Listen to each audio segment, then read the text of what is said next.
excited, so man. I like this better. Got me a cup of water. Taking a deep breath. Been talking all day. Get ready, you better get blessed. Yes, sir. Question. With the NIL stuff coming out, college players coming in, what kind of advice are you giving them about finding the right school for them? I think the way that I view NIL, I feel as if, you make the best decision for yourself. You know what I'm saying? In your development, holistic development, player development, different things like that. And I think you'll see that pay off in the end, and then the money will come. Like if you perform, if you're able to perform because you got developed to the highest level of your ability, then it'll come. I think the trick of NIL is going and getting that early money and kind of losing out on that big time money on the back end because you didn't really get developed by the coach or the person or the program that you really felt in your heart that might have really developed you to be the best person that you can be. So I think if you just go ahead and get that front end, like it's just a patience thing for you. Why is it important to find the right coach for you? Yeah, it was important. Like coming out, I really believed in Coach Sweeney and his vision. You know what I'm saying, for the program. And I was just really bought in, and I seen how he treated the guys around him, and how they were really bought into the vision. And I mean, that's really all you want is a group of people for real that's bought into one common goal. That's unstoppable right there. You can only hold them down for so long. So that's something that I was willing to be a part of. Coach Ron and Easton they don't talk a lot about weight, but they just talk about body composition. How are you feeling this year? Obviously, you look a lot better. Do you feel faster and leaner this year? Yeah, I feel great. This is probably the best I've ever felt. So I'm super excited for the upcoming year, see how it's going to translate. Peter, speaking off of that, what has your off-season routine been like? Just first off-season, you feel like you and part of to get to where you are now? Yeah, it's just been good. Just little nutritional things, just working, just put my head down and working, just doing the work. And that's really what our whole offseason has been about, just, doing the work, knowing that we get 16 games at best, and that we come out here and we attack that 349, nobody will be able to stop us. And so just making that the most important part of our year is those 349 days where we're not actually on the field. Peter, I know Mike Houston joined the staff along with Coach Allen. Just wondering how much interaction you've had with Coach Houston, or what has it been like learning from him? Yeah, I love Coach Houston. He's been a great guy, a great mentor to me.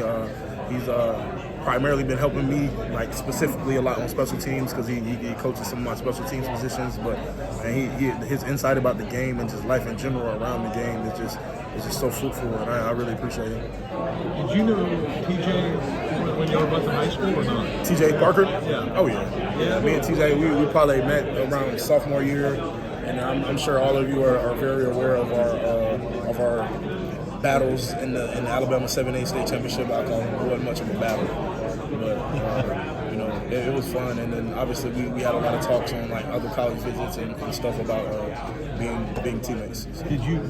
How did you escape Alabama? It was obviously tough.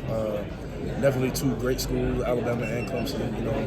But I really thought there's a lot of stability with Coach Sweeney being here at Clemson, and I see myself being here long term, something I can stay connected to for life, and really just believing in him and trusting in his vision. Nothing against Alabama, but the culture here is just different. Did it come down to Bama and Clemson? I would say so. Yeah. Peter, you were involved with quite a few offensive plays last year. Just talk about in there, how you throw the ball if you have to. Do you feel like your true talent is on the offensive side of the ball? Or? I think I'm just a football player. I think I can, like I really meant what I said. Like when I said, like if coach was to ask me to do something like that had anything to do with football, like I'd do it. Ball as well, I'd do it. I'm just waiting for my touchdown. What's one aspect of your game that you've worked on the most? I think really this year has just been like a nutrition thing, just get my body right where I feel like, I can use my whole toolbox, my whole skill set, and just doing the necessary thing that it's going to take to stay healthy throughout the duration of the season. Who's that guy on the offensive line you love going up against? Oh, man, the guy I love going up against on my team. Yeah. I think I love going against Tristan Lee because we always have great battles, and then there's always great conversation after the battles. It's like, okay, like how'd you beat me on this? Okay, what do I do to keep you from beating me on this? We've always been like that. He's always looking for ways to get better, and I really admire that about him. And he's kind of fostered that in me as well. So if I lose a rep to him or vice versa, it's always a conversation to be had after. So I think that's appreciate it. Just asking Coach Bowler last week about Jeremiah Alexander. He said nobody on the team since he's got here has worked harder than him. What do you expect from your former high school team? Exactly that. he's going to work until somebody stops him. You know what I'm saying? And usually when you try to stop him, it's probably not going to work because it's just in him. You know, and that's that alabaster bread. That's what we do. And so I'm just super proud of him. You know, doing what's best for him. And I can't wait to see all the hard work that he's put in pay off for him because he's definitely put in there. I think I heard that you guys got up at 4:30 in the morning to go for workout sessions. Was that his idea? Yeah, it's just something that, you know, we lived together for a little bit, and it's something that we just kind of came together and was like, hey, like, we're going to get her early, we're going to do this, and we're going to make sure we're ahead of the curve every day until we can't no more. And it just kind of became a thing. Next thing you know, it's a team thing now. Like, the workout started at 6:30, and it really started at 5:30.